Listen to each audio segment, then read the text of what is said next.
Monsieur le ministre, comment appelle-t-on un régime qui fait bénéficier ses forces de répression de mesures d'exception? À l'Assemblée, un texte voté en pleine nuit rallume un débat brûlant. Accorder aux policiers une présomption de légitime défense. Plus de 700 000 citoyens ont signé contre. L'insoumis Jérôme Legavre y voit un permis de tuer. Le ministre de l'Intérieur va lui répondre. Monsieur le ministre de l'Intérieur, 725 000 personnes ont signé à ce jour la pétition contre la présomption de légitime défense pour les forces de police et de gendarmerie. 725 000 en quelques semaines. Mais pour le gouvernement, rien n'est plus urgent en plein été que de convoquer un 21 juillet à 21 h la commission des lois dans le but d'enterrer cette pétition et d'empêcher son examen en séance à la rentrée.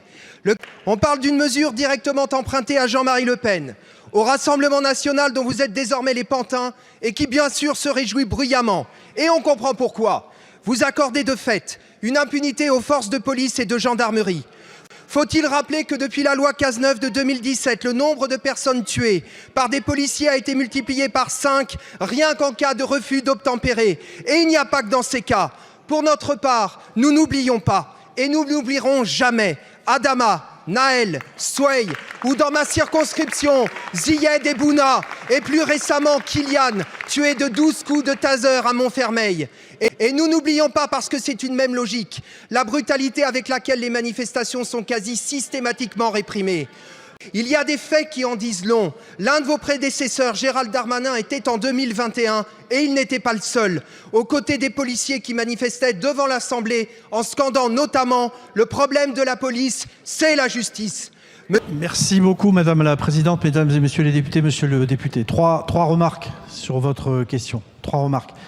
La première, je crois que ce que vous dites, d'abord, ça n'est pas un texte qui a le soutien du gouvernement, c'est une proposition de loi qui a été portée par le groupe des Républicains, qui a le soutien du gouvernement, que le gouvernement a amendé pour en faire non pas une présomption de légitime défense, mais une présomption d'usage légitime des armes. Ce que nous créons, c'est une présomption simple qui peut être renversée très rapidement, et la loi elle-même l'écrit. Donc arrêtez de dire partout que nous avons créé un permis de tuer.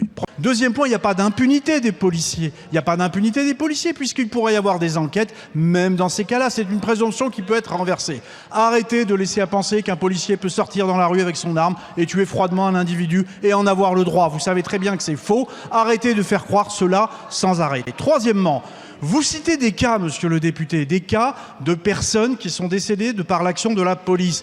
Évidemment que c'est regrettable, mais vous oubliez de dire que la justice a chaque fois été saisie et que dans la majorité des cas, voire la totalité des cas, elle a considéré que l'action de la police était proportionnée, était justifiée. Donc même lorsque la justice se prononce, vous contestez l'action de la police. En réalité, assumez tout simplement d'être contre la police et assumez d'être contre l'usage des armes par la police. Elle est belle, la police républicaine que vous nous promettez. Protéger des policiers face au refus d'obtempérer ou ouvrir la porte à une police au-dessus des lois? Bouclier légitime ou permis de tuer? Dites-nous où vous placez la limite en commentaire et abonnez-vous à En Clair.